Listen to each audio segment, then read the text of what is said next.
Hi guys, my name's Malia Ramos and this is my gender-based medicine assignment. I'm going to give you the information first and then I'll show you some examples using males and females. I have some actors for you. So first off, my targeted audience is respiratory therapists. That's my personal field. It's the one that I know the most about. The difference between sex and gender. Gender is what you perceive yourself as or what society perceives you as. It's what you want to be, what you want to be called, what you want to identify yourself as, what you look like, basically. Whereas sex is what you were born as, what you were biologically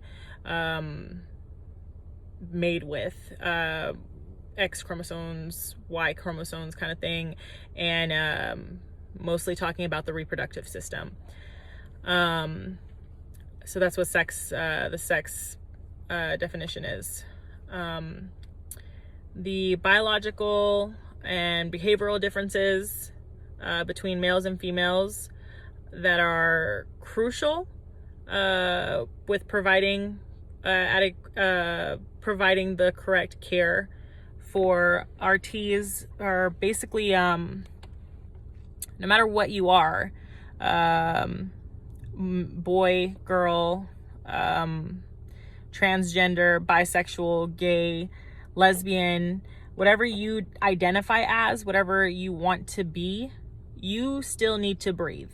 So there's no gender based nothing that has to do with that. If you can't breathe, your heart don't work, you don't work, you're not there. So that goes for whatever you are.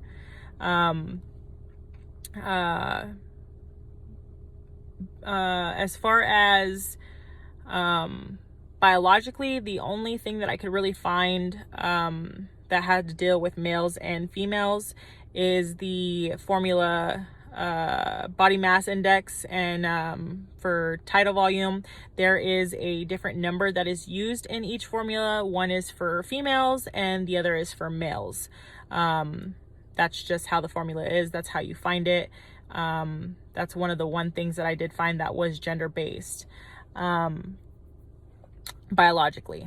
But other than that, masks, ET tubes, cylinders, concentrators, breathing treatments, doses, all of those are based mostly off of height, some weight, and some age. Those are based off of, not sex or gender. There may be common uses for ET tubes. The bigger ET tubes, like a size 8, is used more in males or bigger bodied patients. Versus a female that is supposed to be, or the way that we're supposed to see it, is smaller than males. They can get like a size 6 or a 6.5, whatever it may be. But that doesn't necessarily prove it to be gender based, for the fact that you can have a man that's 4'11" and a female that's 6'3". I mean, WNBA, Brittany Griner, Kevin Hart, he's short. So they are gonna have, if they needed to be intubated, Kevin Hart would get a smaller one as if it were for a woman, and Brittany Griner would get a bigger one as if it were meant for a man.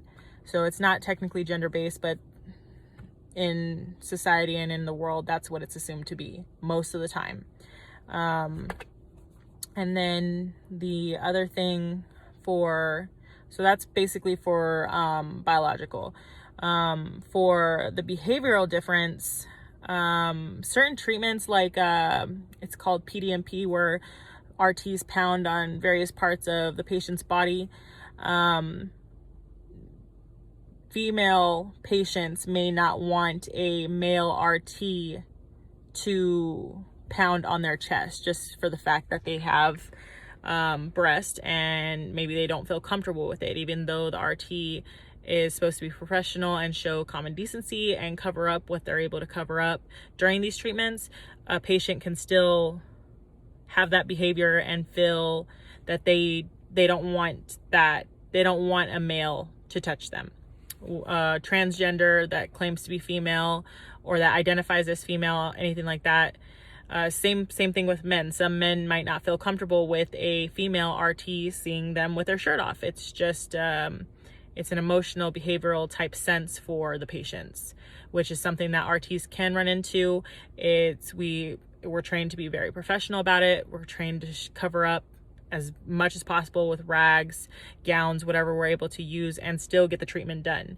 Another one for behavioral, it goes either way, is EKGs. We do a lot of those, and we have to put leads on your sternum, your breast, the breastplate, under breast or under boob, depending on male or female, whatever you guys want to call it, and around the rib cage, to get those readings. So that's what I would consider to be behavioral difference for RTs. They have to get past those crucial points in our field to make sure that our patients are satisfied and getting the best treatment that they can possible to help them in the best way. So that would be the the biological and behavioral differences for a respiratory therapist versus female and male. Next one is complexities of gender. What a person identifies themselves as versus what they actually are.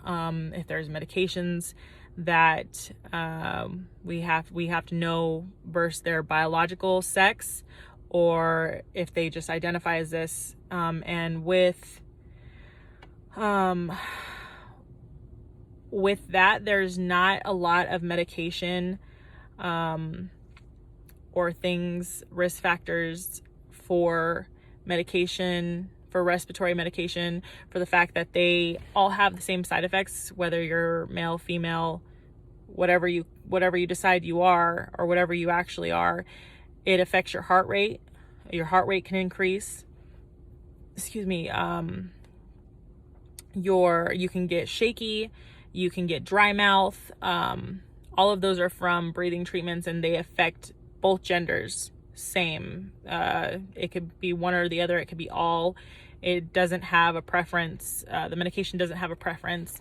Women tend to, whenever they ingest medication, they are known to metabolize it faster. That does not happen necessarily in the respiratory tract, because it all depends on how big your lungs are, how hard you inhaled, how hard you were able to inhale to get that medication, that vapor, all the way down to the very, very bottom of your lungs. And it has a rise time, it has a peak time, a peak time, a climax, and then your life, the life of the medicine, which that goes, there's no gender-based medicine on that. There are, again, with the PDMP, the pounding, you have to be careful with bigger chested women. But I mean, if they are a CF patient, or a cystic fibrosis patient, they're going to want you to pound hard enough on them to get that mucus out of their chest. They're going to want to cough that up because it's going to be easier for them to breathe, and they know it. So it just depends on the situation. A lot of females, males, they're not shy because they've lived with it for most of their life, and they know that the RTs are trying to help them breathe. That's all we're trying to do. We're just trying to help you breathe to make sure that you're able to get to your next breath and inhale and exhale fully, or at least enough for you to continue to live. That's our job. That's what we're supposed to do. We're supposed to make you as comfortable as possible female, male, like I said, whatever. It's not really gender based. And then also it's pointed out that there's no real risk as far as gender based, because we do not do anything below the belt. We're respiratory, we're upper. We deal with your face, we deal with your mouth, your throat, your heart, your lungs. That is what we deal with. Your your arteries. Those are the things that we deal with. The next one is how a lack of gender-based prevention, management, and therapy can negatively impact males and females, which, again, it's just common decency for our patients. Cover them up whenever they don't feel comfortable or when they need to be covered up. It's considered of their body parts during specific treatments that I talked about before, the PDMP and EKGs.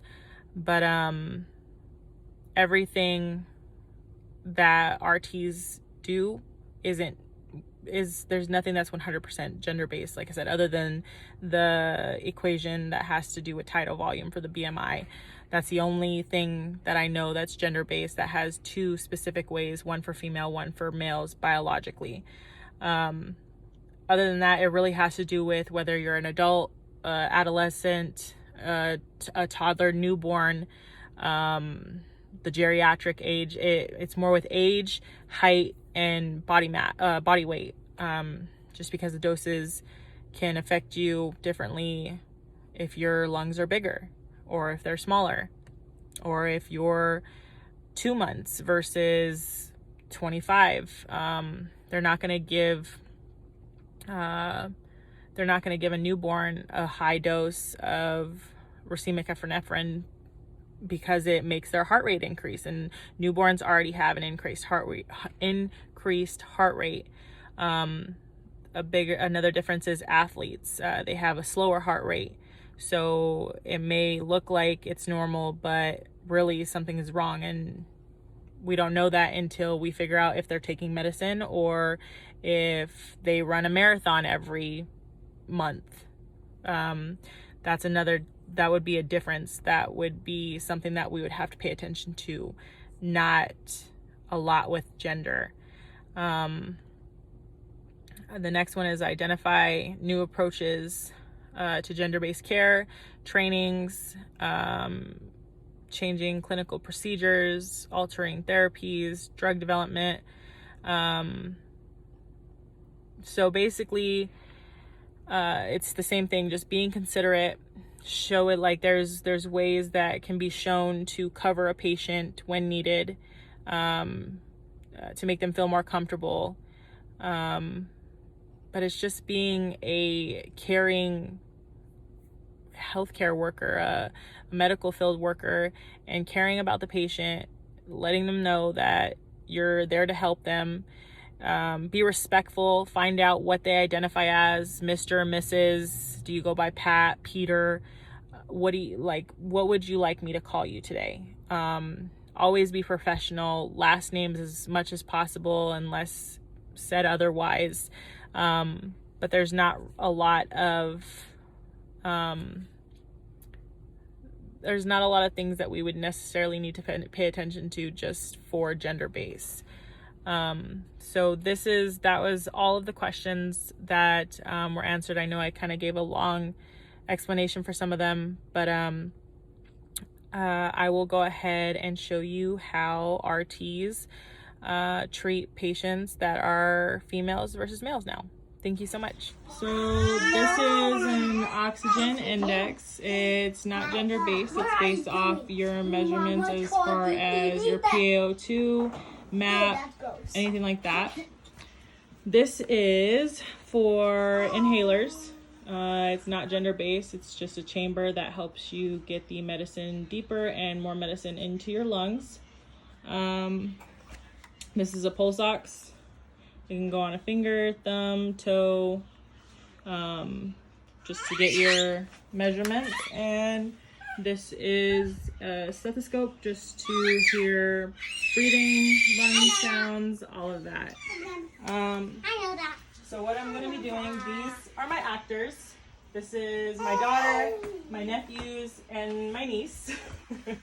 What I'll be basically showing is what RTs do versus males and females.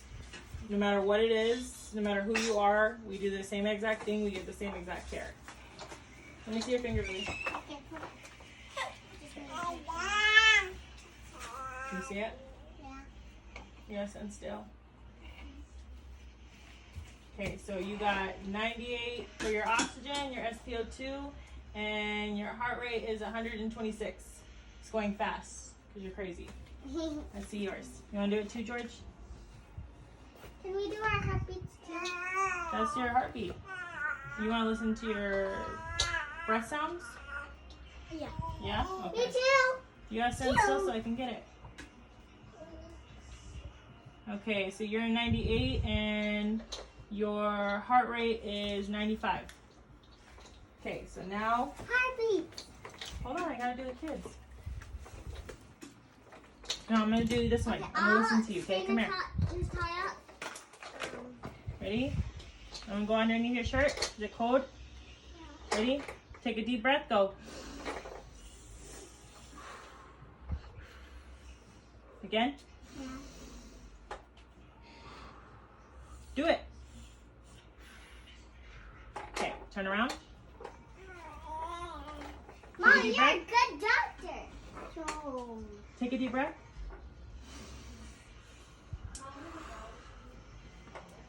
All right. And then the baby. Come here. Yeah, to get a Let me baby. listen to you. Hey, hey. Let me see. What is a abolish room? All right. Good job. You guys want to listen too? Yeah. Let me see. Take a deep breath. Take a deep breath. Take a deep breath. Good job. You guys sound good. Take a deep breath. She's trying to get you, Mama. Okay, turn around. Why didn't Take a you deep breath. get like this? Perfect. You guys sound clear. Baby sounds congested.